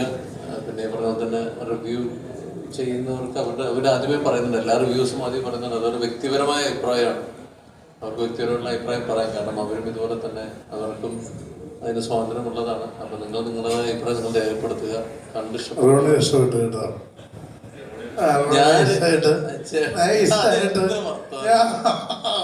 അല്ലല്ല അതിന്റെ അല്ലല്ല ഒരിക്കലല്ല. ചേട്ടൻ പറഞ്ഞതെന്ന് വെച്ചാൽ ഒരു സീനിൽ ഒരാൾ എങ്ങനെ കരയണം എന്നുള്ളത് മറ്റൊരാളല്ല തീരുമാനിക്കേണ്ടത്, ആ പടത്തിന്റെ ഡയറക്ടറാണ്. അത് ചേട്ടനോടൊപ്പം തന്നെ നിൽക്കുന്നത്, യാതൊരു ഡൗട്ടും ഇല്ല. അങ്ങനെയുള്ളൊരു നമുക്ക് പറയേണ്ട ആവശ്യമില്ല. ഒരു സീനിൽ എങ്ങനെ അഭിനയിക്കണം എന്നുള്ളത്, ഞാൻ മോശമായിട്ട് അഭിനയിച്ചു. ഞാൻ 2018 എന്നുള്ള സിനിമ ചെയ്യുന്ന സമയത്ത് എനിക്കൊരു ഡൗട്ട്ഫുൾ ആയിട്ട് ഞാൻ ജൂഡിനോട് ചോദിച്ചു, ജൂഡ് ഇത്രയും ചെയ്യണോ? ചേട്ടാ അത്രയും ചെയ്യണം എന്ന് പറഞ്ഞ് ആ പടത്തിന് ഒരുപാട് കയ്യടിയും പ്രശംസ നേടിയ ഒരാളാണ് ഞാൻ ആ ക്യാരക്ടറിന്, കുറുക്കൻ ഗ്ലേറ്റേഴ്സ്. പക്ഷെ അന്ന് അദ്ദേഹം പറഞ്ഞ ആ ഒരു കൺവിക്ഷൻ ഞാൻ ചെയ്തു. അത് എനിക്കൊരു ഡൗട്ട്ഫുൾ ആയിരുന്നു. പക്ഷെ പുള്ളി പറഞ്ഞതിനോട് പൂർണ്ണമായിട്ട് യോജിച്ച് ചെയ്തു. ഒരു പടത്തിൽ ഒരു കഥാപാത്രം എങ്ങനെ എത്ര ചെയ്യണം, അത് ഏത് രീതിക്ക് ചെയ്യണം, തീർച്ചയായിട്ടും അതിന്റെ മുഴുവൻ ക്രെഡിറ്റും നമ്മൾ ചെയ്യാൻ നമുക്ക് പ്രതിഭയുള്ളവരായിരിക്കണം. അല്ലാതെ അതിന്റെ മുഴുവൻ ക്രെഡിറ്റും അല്ലാന്നുണ്ടെങ്കിൽ എങ്ങനെ ചെയ്യണം എന്നുള്ളത് ഡയറക്ടറാണ് തീരുമാനിക്കുന്നത്, നമ്മളല്ല. എന്തെങ്കിലും വ്യത്യാസം ഉണ്ടായിരുന്നു അതിനകത്ത്. അപ്പൊ അത് ജോണിച്ചേട്ടൻ പറഞ്ഞതിനോട് തന്നെ അത് ഇന്ന ആൾ ഇങ്ങനെ അഭിനയിക്കണം എന്നുള്ളത് അദ്ദേഹത്തിന് പറയാൻ ഒരു തെറ്റൊന്നുമില്ല. പക്ഷെ അത് എങ്ങനെ അഭിനയിക്കണം തീരുമാനിക്കുന്നത് അതിന്റെ പടത്തിന്റെ സംവിധായകനും ആ നടനും അല്ലെന്നുണ്ടെങ്കിൽ ആരാണോ ആക്ടർ അവർക്കും ഒരു വീട്ടിലുണ്ടാവും. റെൻസി ജാഫ്രി തെറ്റിൻസാണ് ചെയ്യേണ്ടത്. പക്ഷെ അത് നമ്മള് അതിന്റെ ചില കാര്യങ്ങൾ നമ്മൾ കാണുമ്പോൾ നമ്മൾ ഭയങ്കരമായിട്ട് ഞാൻ തന്നെ പുള്ളിയുടെ എല്ലാവരും കാണുന്നതാണ് ചിരിക്കാറുണ്ട്. പിന്നെ പുള്ളിയുടെ രീതിയും ഭാഷയും കുറച്ച് ഹാർഷാണ്. അത് പുള്ളിയുടെ ഒരു തനതായ ശൈലിയാണ്. നമ്മൾ ഇങ്ങനെ അദ്ദേഹം പറയാൻ പാടുന്നു നമുക്കും പറയാൻ നമുക്ക് സ്വാതന്ത്ര്യമില്ല. അതാണ്. അല്ലാണ്ട് ജോണിച്ചേട്ടൻ പറഞ്ഞത് നമ്മള് നൈസായിട്ട് നമ്മള് ഒരേ റൂട്ടിലായിരുന്നില്ല. ഞാൻ എപ്പോഴും അതിനോട് തന്നെ ഞാൻ പറഞ്ഞ കാര്യത്തിനോട് ഉറച്ചിരിക്കുന്നു, ഒരു മാറ്റമില്ല. വേറെ എന്തെങ്കിലും കിംവദന്തി വേണമെങ്കിൽ ചോദിക്കാം. അത് നീ ഇത്ര നേരം ചോദിക്കാൻ എനിക്ക് അറിയുന്നത്, നീ ഇങ്ങനെ ഒരു സാധനം ഇടുന്നു പറഞ്ഞോ. ഫസ്റ്റ് പറഞ്ഞ പടമാണ് ഇന്നലെ 50 ദിവസം തിയേറ്ററിൽ ആഘോഷിച്ച ദിലീപേട്ടന്റെ പടം. ഫസ്റ്റ് ദിവസം നെഗറ്റീവ് പറഞ്ഞ പടം. അത് പറഞ്ഞാൽ അപ്പൊ എനിക്ക് തോന്നുന്നു സിനിമാക്കാർ എന്തുകൊണ്ടാണ് ഇത്രയും പ്രതികരിക്കാത്ത, എന്താണ് അശ്വിൻ ഗോപിനെതിരെ എന്താ പ്രതികരിക്കുന്നത്? പക്ഷേ പുള്ളിയുടെ പൈസ കൊടുത്ത് പുള്ളി ടിക്കറ്റ് വാങ്ങി പുള്ളി സിനിമ കാണുന്നത് പുള്ളിക്ക് പറയാൻ പാടില്ല. അതെന്ത് വർത്തമാനമാണ്? പുള്ളിക്ക് പറയാൻ പാടില്ല. പുള്ളി പറഞ്ഞില്ല, ഞാൻ ഒരിടത്തുനിന്നും ഒരു ടിക്കറ്റ് ഞാൻ ആരുടെ ഓസിന് വാങ്ങി കാണുന്ന ആളല്ല, ഞാൻ സൗജന്യമായിട്ട് വന്നില്ല. പുള്ളി അയാളുടെ അങ്ങനെയാണെങ്കിൽ എത്രമാത്രം സിനിമകൾ പുള്ളി കാണുന്നു. അപ്പൊ അതെന്താ നമ്മൾ പറയുന്നത്? വേറൊരു കാര്യമില്ല. ഇപ്പൊ ഞാൻ പറഞ്ഞ ആ കുട്ടി കരയുന്ന, ആ കുട്ടി അടുത്ത സെക്കൻഡിൽ അവൾ ആത്മഹത്യ ചെയ്യണം അല്ലേ? അങ്ങനത്തെ ആത്മഹത്യ ചെയ്യുന്നതിനുള്ളൊരു വീഡിയോ ആണ്. ഈ സിസ്റ്റം കാണട്ടെ, ഈ ലോകം കാണട്ടെ. ഇതിൽ കൂടുതൽ അലറി വിളിക്കും അല്ലേ? ഇതിൽ കൂടുതൽ അലറി വിളിക്കും. ഒരു മനുഷ്യന്റെ ലാസ്റ്റ് മൂമെന്റിൽ ഇതിലും കൂടുതൽ ഇത്രയും അലറി വിളിക്കും. അപ്പൊ അത് കൃത്യമായിട്ട് എനിക്ക് തോന്നി. ഞാനിത് കണ്ട് ആദ്യം നോക്കിയിട്ട് ഒരു കുട്ടിയുടെ പെർഫോമൻസ് കാണിച്ചാൽ ഡബിങ്ങിന് മുമ്പ് എന്നെ കാണിച്ചിട്ട് ഞാൻ അരുണേ എന്തായി കുട്ടി കാണിച്ചു വെച്ചാൽ നമ്മൾ അന്തം പെട്ടു പോയി. കാരണം ഓക്കെ ഒറ്റ സീൻ കൊണ്ട് വർക്കാവണം, ഇല്ലെങ്കിൽ ചീറ്റി പോകും. ഓക്കെ ഇല്ലേ? അപ്പൊ അവിടെ ഇത് പറഞ്ഞത് അതിനെ ഫാൻസിറ്റേഴ്സ് എന്ന് പറയുന്നത് എനിക്ക് ഞാൻ പറയാം. അതുകൊണ്ടാണ് ഞാൻ പറഞ്ഞത് വിമർശനങ്ങളൊക്കെ നല്ലതാണ്, ഇല്ലെന്നൊന്നും ഞാൻ പറയാം. എന്നെയൊക്കെ നല്ലപോലെ വിമർശനങ്ങൾ ഒരുപാട് കേൾക്കാറുകൂടിയാണ്, എനിക്കിഷ്ടമാണ്. പക്ഷെ അതൊരു വല്ലാതാവരുത്, ഒരു വൈകൃതമാവരുത്, മാനസിക വൈകൃതമാവരുത് വിമർശനം എന്നാണ് എനിക്ക്. ഇത് നമ്മളൊരു വല്ലാണ്ട് പറഞ്ഞ് വേദനിപ്പിക്കുന്നത്. എന്ത് സുഖമാണ് അതിനകത്ത് കിട്ടുന്നത്. നിങ്ങളെല്ലാവരും സിനിമ കണ്ടാണോ ഇരിക്കണം? എത്ര പേര് കണ്ടിട്ടുണ്ട്? കണ്ടു ഓൾമോസ്റ്റ് എല്ലാവരും കണ്ട്. നിങ്ങൾക്ക് ആ സീൻ എന്താ തോന്നി? അടുത്ത ഞാൻ നിങ്ങളോട് ചോദിക്കാം, നിങ്ങൾ ചോദിച്ചാൽ അത് തിരിച്ചു ചോദിക്കാം. നിങ്ങൾ ഇത്രയും പേര് സിനിമ കണ്ടതിൽ മീനാക്ഷി ആ CM കാര്യം ഈ സിനിമയിൽ ഞാൻ കണ്ട 99% ഓഡിയൻസും ആ സീനിൽ ഈ കഴിഞ്ഞ ദിവസം ആളുടെ പേര് പറയില്ല, അദ്ദേഹം വരെ ഇരുന്ന് എൻ്റെ മുന്നിൽ ഇരുന്ന് കരയണുണ്ട്. അത്രയും ലെജൻഡ് ആയിട്ടുള്ള ഡയറക്ടർ. ആ സീനല്ലേ ഏറ്റവും കൂടുതൽ ഹുക്ക് ചെയ്ത്? പിന്നെ ആ ചോദ്യത്തിന് ഉത്തരവുണ്ട്. ആ സീൻ ഇത്രയും നിങ്ങൾ മീഡിയാസിൽ ഇത്രയും നിങ്ങൾ സിനിമേനെയൊക്കെ കാണാൻ എനിക്കറിയാം, കുറച്ച് ക്രിഞ്ച് സാധനങ്ങൾ ക്രിഞ്ചായിട്ട് കാണുന്ന ആൾക്കാരാണ്. അത്രയും നിങ്ങൾക്ക് ആ സിനിമയിൽ ആ സീക്വൻസ് ഫീൽ ചെയ്തിട്ട് അതിനെ ആ രീതിയിൽ റിവ്യൂവേഴ്സ് പറഞ്ഞാൽ പിന്നെ അതിന് താഴത്തോട്ടുള്ള ബാക്കിയുള്ള കാര്യങ്ങൾ എങ്ങനെയായിരിക്കും നിങ്ങൾക്ക് ഊഹിക്കാവുന്നുള്ളൂ. അപ്പൊ അതിന്റെ മറുപടി നിങ്ങളിപ്പോ പറഞ്ഞു. അല്ല, ഇത് അശ്വിൻ ഗോക്ക് നല്ലത് പറയുമ്പോ ഈ കട്ട് ചെയ്തിടുന്ന ഒരു പ്രവണത ഉണ്ട് സിനിമാക്കാർ. അതിനെങ്ങനെയാണ് അത് പറഞ്ഞില്ല, ഒരു സിനിമ ഇറങ്ങി കഴിഞ്ഞാൽ ഞാനിപ്പോ ഈ പുള്ളി പറഞ്ഞ എല്ലാ കാര്യങ്ങളും മോശമാണെന്നോ എല്ലാം നല്ലതാണെന്നോ പറഞ്ഞു ഞാൻ ഭയങ്കരമായിട്ട് ഫോളോ ചെയ്യുന്ന ആളാണ്, ഉള്ള കാര്യമാണ്. അപ്പോൾ സിനിമ പോസിറ്റീവ് സംഭവിച്ചാൽ പിന്നെ നമുക്ക് പോസിറ്റീവ് റിവ്യൂ ഇട്ട് കഴിഞ്ഞാൽ സിനിമയെ ഏതൊക്കെ രീതിയിൽ മാർക്കറ്റ് ചെയ്യാന്നാണ് എല്ലാവരും ശ്രമിക്കുള്ളൂ. തീർച്ചയായിട്ടും ചിലപ്പോൾ ഞാൻ സീരിയസ്ലി ഇപ്പൊ പുള്ളി അത് ഭയങ്കര പോസിറ്റീവായിട്ട് പറഞ്ഞെങ്കിൽ ഞങ്ങളും ഇതൊക്കെ ഇട്ടേനെ, ഇവിടെ നടക്കുന്ന കാര്യങ്ങളാണ്. അപ്പൊ നമ്മൾക്കൊരു പരിധിക്കപ്പുറത്തേക്ക് കുറ്റം പറയാനുള്ള അർഹതയില്ല. പക്ഷേ ഞാൻ പറയുന്നത് റിവ്യൂ ചെയ്യുമ്പോൾ നമ്മൾ പേഴ്സണലി ഒരാളെ വിഷമിപ്പിക്കാൻ അത് അത്രേ ഉള്ളൂ. അതായത് ഇപ്പോൾ ഒരു സാധനം ചെയ്തു, അത് ഈ രീതിയിൽ അഭിനയിച്ച് ശരിയല്ല, എനിക്ക് ആ സ്ഥലത്ത് കണക്ട് ആയില്ല. ഞാനൊരു കാര്യം ചെയ്യട്ടെ, ഇപ്പോൾ പ്രിൻസ് ആൻഡ് ഫാമിലി ഇന്നലെ 50 ദിവസം ഓടി, ഭയങ്കര മോശം റിവ്യൂ ആയിരുന്നു. അത് എത്രയോ ലക്ഷം ആൾക്കാർ കണ്ടിട്ടായിരിക്കാം ആ സിനിമ ഹിറ്റായത്. അപ്പൊ ആ സിനിമയിൽ പോസിറ്റീവ് ഒന്നുമില്ലേ? ഞാൻ ചോദിക്കണം, പോസിറ്റീവ് ഒന്നുമില്ലേ? പക്ഷെ ഇങ്ങനെയുള്ള ആൾക്കാർ റിവ്യൂ ചെയ്യുമ്പോൾ നെഗറ്റീവായിട്ട് ഫീൽ ചെയ്തവൻ നെഗറ്റീവ് മാത്രമേ ഉള്ളൂ. അപ്പൊ അതിനോട് എനിക്ക് അത് ഒരാളുടെ പേരെടുത്തിട്ട് കളിയാക്കുന്ന രീതിയിലുള്ളതിനോട് എനിക്ക് വലിയ താല്പര്യമില്ല. പിന്നെ ഞാൻ പറഞ്ഞില്ല, തിയേറ്ററിൽ 100 പേരെടുത്ത് കൈയടിക്കില്ല, 80 പേര് അടിക്കില്ല, 20 പേരിൽ ഒരാളാണ് പുള്ളി. അയാൾക്കത് ഇഷ്ടപ്പെട്ടില്ല, അയാളത് പറഞ്ഞു. പക്ഷെ ആരെയും പേഴ്സണലായിട്ട് ഹർട്ട് ചെയ്തില്ല. ഈ നമ്മുടെ ദിലീപേട്ടൻ പടം കണ്ടിട്ട് ഒരു കാര്യം പറഞ്ഞായിരുന്നു, കൂടെയുള്ള എല്ലാവരും ചിരിക്കുന്നുണ്ട്, എനിക്ക് ചിരിക്കാൻ പറ്റുന്നില്ല. അതെ, ആ കൂടെ ഉള്ളവര് ചിരിച്ചാ പടം 50 ദിവസം ഓടി, അത്രേ ഉള്ളൂ. അപ്പൊ അദ്ദേഹത്തിന് ചിരി വന്നില്ല, അതുകൊണ്ട് ആ പടം പൊളിഞ്ഞിട്ടില്ല. ഇപ്പൊ നമ്മളെ സിനിമയിൽ പുള്ളിക്ക് അത് കണക്ട് ആയിട്ടില്ല. പക്ഷെ ഞാൻ പറഞ്ഞത് കണക്ട് ആയില്ല, അത് പുള്ളിയുടെ ഇഷ്ടമാണ്. എല്ലാവർക്കും എന്റെ 2-3 സുഹൃത്തുക്കൾ വിളിച്ചാൽ എനിക്ക് അത്ര വർക്ക് സത്യം വർക്കൗട്ട് ആയില്ല. പക്ഷെ അതിന്റെ അപ്പുറത്ത് 100 പേര് നല്ല പറഞ്ഞു. ഞാനിപ്പോ 100 പേരെ അല്ല 97 പേരാണ് ഞാൻ നോക്കുന്നത്. ബാക്കി 3 പേരെ ഞാൻ നോക്കാനുള്ള സിനിമ കഴിഞ്ഞതിന് ശേഷം ഞാൻ തന്നെ ഇരുന്ന് കണ്ട് ഇതിന്റെ കുഴപ്പങ്ങൾ. ഇപ്പൊ ജോണിച്ചേട്ടൻ ചിലപ്പോൾ ഡയറക്ടറാണ്, അതിന് ഇന്ന സ്ഥലത്തെ പാലിച്ചു വെച്ചിട്ട് നമ്മൾ മനസ്സിലാക്കാം. ഈ കറണ്ട് സിറ്റുവേഷനിൽ ഞാൻ അതിനെ ഒട്ടും ആലോചിക്കില്ല. പക്ഷെ ആരെ പേഴ്സണലി ഹർട്ട് ചെയ്തത്, ഇപ്പോൾ സാരിക്കയായാലും അല്ലെങ്കിൽ മൂസി ആയാലും എന്നെ ആയാലും ക്യാമറ ആരെയായാലും ജോലിച്ചേർന്നാലും പറയുന്ന രീതിയിൽ അതിനെ കളിയാക്കുമ്പോൾ അവർക്ക് തുടക്കം പിള്ളേരില്ലേ, അപ്പൊ അവർക്കത് പെട്ടെന്നൊരു ഇത് തോന്നും. അതിനോ മാത്രം എനിക്ക് താല്പര്യം. പക്ഷെ നിങ്ങൾ പറഞ്ഞതിന് ഉത്തരവുണ്ട്. മീനാക്ഷിയുടെ പെർഫോമൻസ് ഈ സിനിമയിൽ എല്ലാവരും എടുത്തു പറഞ്ഞാണ്, നിങ്ങൾ ഉൾപ്പെടെ. അപ്പൊ അതിനെ തന്നെ കളിയാക്കുന്ന ആളോട് പിന്നെ അതിന്റെ ബാക്കിലുള്ള എല്ലാ കാര്യങ്ങളെയും കളിയാക്കും. അത് അദ്ദേഹത്തിന്റെ രീതിയാണ്.